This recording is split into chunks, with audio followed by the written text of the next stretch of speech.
করে তিস্তার এই স্বাভাবিক পানি প্রবাহকে তারা নিয়ন্ত্রণ করে চলেছে। তাদের এই অপ্রতিবেশীমূলক আচরণের কারণে আজকে উত্তরাঞ্চলের লাখো কোটি জনগণ বন্যায়, খরায় দুর্বিষহ জীবন পার করছে।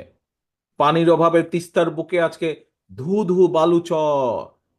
একদিকে পানির অভাবে নষ্ট হচ্ছে হাজার হাজার কোটি টাকার ফসল, আবার কখনো হঠাৎ করেই, এই দেখেন 2 দিন আগে যেমন হয়েছে, হঠাৎ করেই উজান থেকে ছেড়ে দিচ্ছে পানি, আর সেই পানির কারণে বন্যায় ভাসিয়ে দিচ্ছে সাধারণ মানুষের ঘর বাড়ি, কৃষকের আবাদি ফসল ভাসিয়ে দিচ্ছে।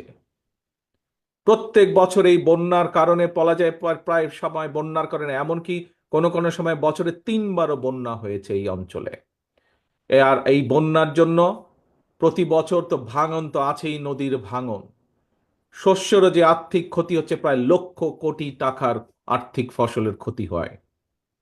প্রিয় সংগ্রামী ভাই বোনেরা, এই যে 5ই আগস্ট চলে গেল, এই 5ই আগস্টে আমরা দেখি যে একজন পালিয়ে গিয়েছে এই দেশ থেকে। একটা খুনি এই দেশ থেকে পালিয়ে গেছে, স্বৈরাচার এই দেশ থেকে পালিয়ে গিয়েছে। এই স্বৈরাচার একটা কথা বলেছিল একবার, নিশ্চয়ই আপনাদের সকলের মনে আছে। কি সেই কথাটা? স্বৈরাচার বলেছিল, ভারতকে যা দিয়েছি সেটি তারা সারা জীবন মনে রাখবে। প্রিয় ভাই বোনেরা, এই ভারত শুধু পলাতক স্বৈরাচারকেই মনে রেখেছে, বাংলাদেশের জনগণকে তারা মনে রাখেনি। সেই জন্যই পানির যে ন্যায্য হিস্যা বঞ্চিত তিস্তাপারের বিক্ষুব্ধ জনগণের মনে প্রশ্ন,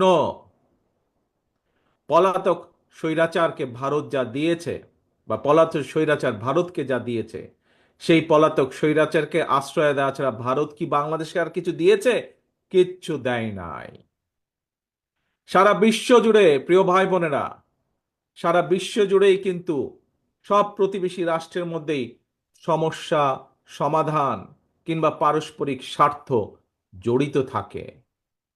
নিজ নিজ দেশের স্বার্থ রক্ষা করে প্রত্যেকটি দেশই কিন্তু সমস্যার সমাধানগুলো করে, সমস্যাগুলো নিরসন করে। আমরা সবাই জানি এটিই হচ্ছে কূটনৈতিক রীতি। কিন্তু এই যে খুনি স্বৈরাচার পালিয়ে গিয়েছে যে 5ই আগস্ট, আমরা দেখেছি জোর করে অবৈধভাবে ক্ষমতা দখল করে রাখতে গিয়ে নিজেকে সে তাদের সেবা দাসীতে পরিণত করেছিল। বাংলাদেশ ভারত যৌথ নদী কমিশন এবং জাতীয় নদী রক্ষা কমিশন পর্যন্ত সম্পূর্ণ অকার্যকর রেখেছিল। সারা দেশের মানুষ জানে